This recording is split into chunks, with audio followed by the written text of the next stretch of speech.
Good morning বন্ধুরা, সবাইকে good morning. সবাই কেমন আছো? আশা করি ভালোই আছো, আমি ভালো আছি।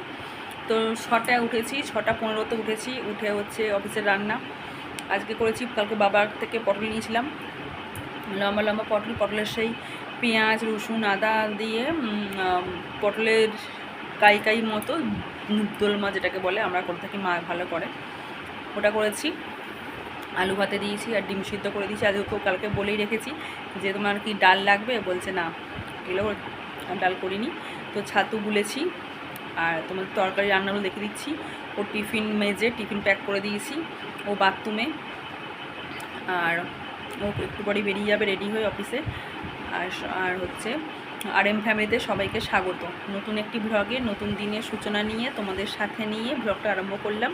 এখন বাজে 8:15। তো চলো, সারাদিন কী কাজ করি তোমাদের সাথে সবই শেয়ার করব। তোমরা আমার ফ্যামিলি, তোমরা আমার পরিবার, তোমরা আমার বন্ধু, তোমরা আমার একদম নিজের লোক। তো তোমাদের সাথে সবই শেয়ার করব। তো চলো, আমি আমার যেহেতু ডেলি রুটিন শেয়ার করি তোমাদের সাথে, তোমরা সাপোর্ট করো। আশা করি তোমাদের ভালো লাগবে ভিডিও। তোমরা সঙ্গে থাকো, চোখ রাখো, সাপোর্ট করো। আর যারা নতুন বন্ধু আছো তারা অবশ্যই লাইক শেয়ার সাবস্ক্রাইব করে দেবে, পাশে বেলটি অল করে দেবে। আর নাইটিটা ছিঁড়ে গেছে, কিন্তু ছিঁড়ে যাবার নাইটি যা পড়তে যা আরাম, এখনও কিন্তু গরমটা যায়নি। যতই আষাঢ় মাস হোক, গরমটা একই আছে আমাদের এখানে। বৈশাখ জ্যৈষ্ঠ আষাঢ় শ্রাবণ ভাদ্র আশ্বিন মাস পর্যন্ত প্রচুর গরম থাকে।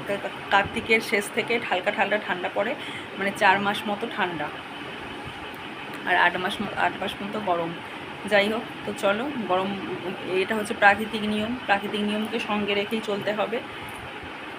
এর সাথে কেউ যুদ্ধ ঝামেলা কেউ করতে পারবে না। তো মানুষের সাথে যে লোকে যুদ্ধ ঝামেলা করে, কিন্তু প্রাকৃতিকের সাথে কেউ, কারো কোনো হাত নেই, কিচ্ছু কেউ করতেও পারবে না। তো চলো, কী কী রান্না করে যাই তোমাদের সাথে শেয়ার করে দিই। ও এবার চলে আসবে বাথরুম থেকে বেরিয়ে। তো চলো, এই ছাতুটা গুলে রাখলাম। তো চলো, এই যে ছাতুর ঘোল করে রেখেছি। এই যে পটলের দোলমা, ওকে 6টা পটল দিয়েছি আর কিছু নেই বলে। আর এখানে হচ্ছে ভাতের মধ্যে আলু ভাতে আর ডিম সিদ্ধ দিয়ে দিয়েছি। তো মার কাছে চলে এসেছি। আজকে মামার অষ্টমঙ্গলায় যাবে, তাই জন্য মামির বাড়ি থেকে লোক আসবে একটু পরে। তার জন্য হচ্ছে মাছ, চিংড়ি মাছ হচ্ছে ফুলকপি আলু তরকারিতে যাবে। তো চিংড়ি মাছগুলো ভাজা হচ্ছে ভালো করে, এপিট ওপিট করে ভেজে নিচ্ছে। আর ওদিকে মাসি আলু ভাজছে, ফুলকপি সেদ্ধ করে রেখেছে নুন হলুদ দিয়ে, ওটাকেও ভাজা হবে। আজকে অনেকগুলো আইটেম হবে, তো তোমাদের সাথে সবই শেয়ার করব। তোমরা সঙ্গে থাকো, দেখতে থাকো, পাশে থাকো, সাপোর্ট করো। আর এত মাছ দেখো, এত বাটা মাছ, এত নুন হলুদ মাখানো মাছ ভাজা করব আমি।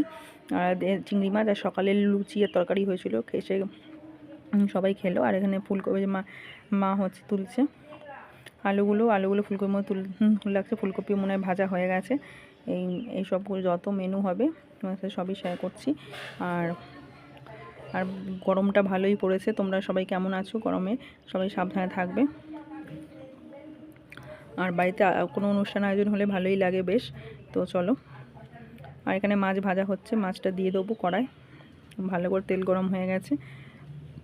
এক হাতে ফোন নিয়েছি, তাই জন্য ছবিটা এপিট ওপিট হচ্ছে। তো মাছটা ফার্স্টে ধুলতে যাচ্ছিলাম, উল্টে যাচ্ছিলো মাছটা। তো দেখো, মাছটা দিয়ে দিলাম কড়ার মধ্যে। অনেক মাছ, অনেকক্ষণ টাইম লেগেছে, অত মাছ ভাজা অনেকক্ষণ টাইম লেগেছে। তো চলো, দেখতে থাকো, আজকের ভিডিও ভালো লাগবে। কী মেনু হয় সবই তোমার সাথে শেয়ার করছি। 4টে মাছ দিলাম, আবার একটু ভাজা হয়ে গেলে উল্টে দিয়ে আর একটা মাছের পিস দিয়ে দেবো ওর মধ্যে। দেখো, মাছ ভাজা সব হয়ে গেছে, তোমার সাথে সেটা শেয়ার করে দিলাম। এখানে মাছের ঝাল সর্ষে পোস্ত দিয়ে মাসি করে দিয়েছে, টমেটো পেঁয়াজ দিয়ে সর্ষে পোস্ত দিয়ে। সবগুলো হয়নি কেন, কম সর্ষে পোস্ত হচ্ছে। আর এখানে হচ্ছে মাংস কষানো হচ্ছে, সমস্ত কিছু দিয়ে পেঁয়াজ আদা রসুন মশলাপাতি দিয়ে কষানো হচ্ছে। কষা কষা মাংস হবে, ঘন ঘন ডাল হবে, ফুলকপি আলুর তরকারি হয়েছে, চিংড়ি মাছ দিয়ে মাছ ভাজা, চাটনি তো আগেই করা আছে। তো এগুলো হচ্ছে মেনু আজকে, কেন বাড়িতে লোকজন এলে অনেক কিছু মেনু করতে হয়, তো তার জন্য।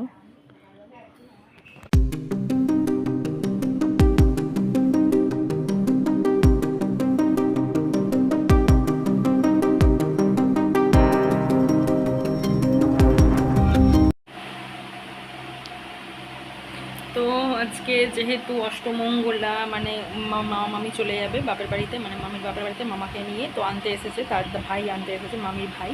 তো আমি ওই বাড়িতেই ছিলাম। আজকে অনেক কিছু মেনু হয়েছে, মাছ ভাজা, মাছের ঝাল, আলু বেগুন ভাজা, মাংস, অনেক কিছু হয়েছে, ফুলকপি আলুর তরকারি। তো সব কিছু মাকে হেল্প করলাম। সকালে লুচি তরকারি হয়েছিল, লুচি তোমার দেখাতে ভুলে গেছি, আর এত ব্যস্ততার মধ্যে এখন চান টান করে চলে এসেছি। এখন এবার যাবো ওই বাড়িতে, এই বাড়ির সমস্ত কাজকর্ম সেরে নিয়েছি, ওখানেই খাবো, ওখানেই ছিলাম। এসে 1 গ্রাম জল নিলাম, এবার খালি হচ্ছে কাপড় জামাগুলো ধুয়ে মিলবো ছাদে, দিয়ে তারপরে বাড়ি যাব। তো চলো, তোমাদের কী কী রান্না হয়েছে সব শেয়ার করে দিয়েছি, আর একবার ফাইনাল লুকটা ফাইনাল লুকটা তোমাদের কাছে শেয়ার করে দেবো, আর ফুলকপির তরকারির লুক শেয়ার করে দেবো। তো চলো, সঙ্গে থাকো, দেখতে থাকো, আশা করি ভিডিও আজকে ভালো লাগবে। দেখো ছাদে সমস্ত জামা কাপড় ধুয়ে কেচে মিলে দিয়েছি, একটু পরে তুলে নেবো। ভালোই রোদ, কড়া রোদ। এই যে এখানে মাংস সব ভাগ করে রেখেছে, বাটির মধ্যে আলু ভাজা, বেগুন ভাজা, পটল ভাজা ওদিকে রাখা আছে, পোস্ত দিয়ে ভাজা, বেগুন পটল ভাজা আর আলু ভাজা সব পোস্ত দিয়ে করা আছে, মাংস সব ভাগ করে রেখেছে।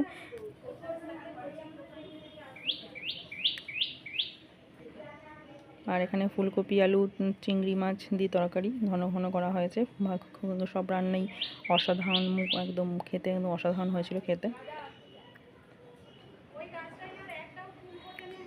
আর আমি মিষ্টি খাচ্ছি, এটা হচ্ছে মামা নিয়ে এসে সবার জন্য মিষ্টি। তো আজকের ভিডিও এই পর্যন্তই, কাল আবার দেখা হচ্ছে নতুন ভিডিওতে। আজকের মতো টাটা, বাই বাই।